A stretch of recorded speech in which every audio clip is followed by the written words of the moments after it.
अमरावती महानगरपालिका निवडणूक 2025च्या पार्श्वभूमीवर प्रशासनाकडून मतदार जनजागृतीकरिता महत्त्वपूर्ण पाऊल उचलण्यात आले आहे।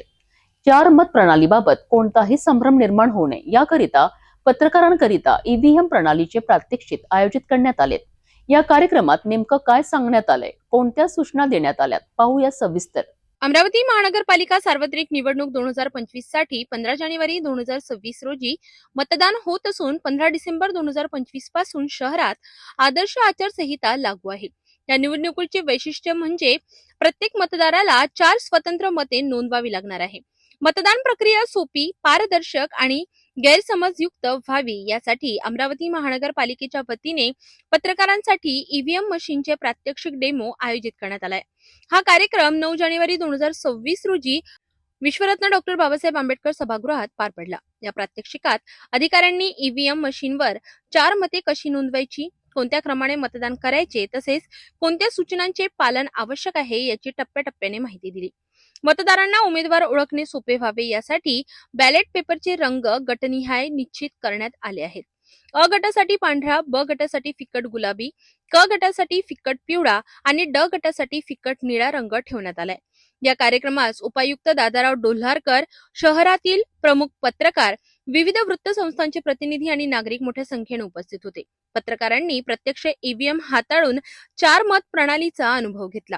यावेळी आयुक्त सौम्या शर्मा चांडक यांनी मतदारांना आवाहन केले की मतदान केंद्रांवर वैध ओळखपत्र सोबत ठेवावे, 4ही मते योग्य प्रकारे नोंदवावीत आणि अफवांपासून दूर राहावे।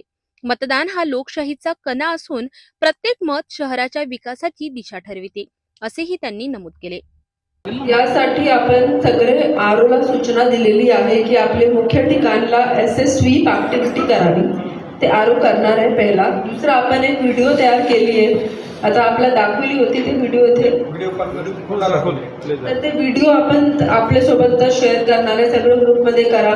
तिसरा प्रसार माध्यम सगळ्यांना बार सूचना दिलेली आहे की 4 वेगळे रंग आहे, तर एक्सपेक्टेड आहे की ज्यांनी मतदान करायचे ते पण जागरूक राहावी। एवढी जी सूचना उपलब्ध करून दिलेली आहे ते पाहावी आणि आपला अधिकार कसे बाजवणार आहे ते माहिती घ्या।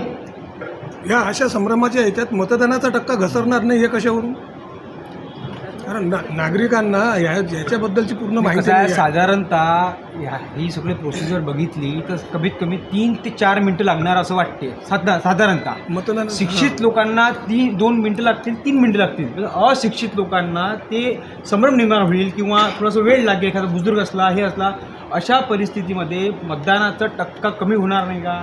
किंवा ते मतदानाचा टक्का जरी वाढवण्याचा जर तुम्ही प्रयत्न केला तर हे वेळ म्हणजे रात्रीचे किती वाजेपर्यंत चालेल?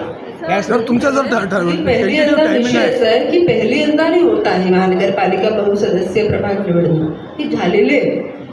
आणि दुसरा विषय जे तुम्ही म्हणते की टक्केवारीवर कसे इफेक्ट राहणार, की जे आपण जेव्हा गेले असं नाही की 4 वेगळे ठिकाणला ईव्हीएम आहे, एकाच डेस्कवर येणार आहे, आपण गेले 4दा प्रेस करायची आहे। अमरावती महानगरपालिकेच्या या जनजागृती उपक्रमांमुळे 4 मत प्रणालीबाबतचा संभ्रम दूर होण्यास मदत होणार आहे।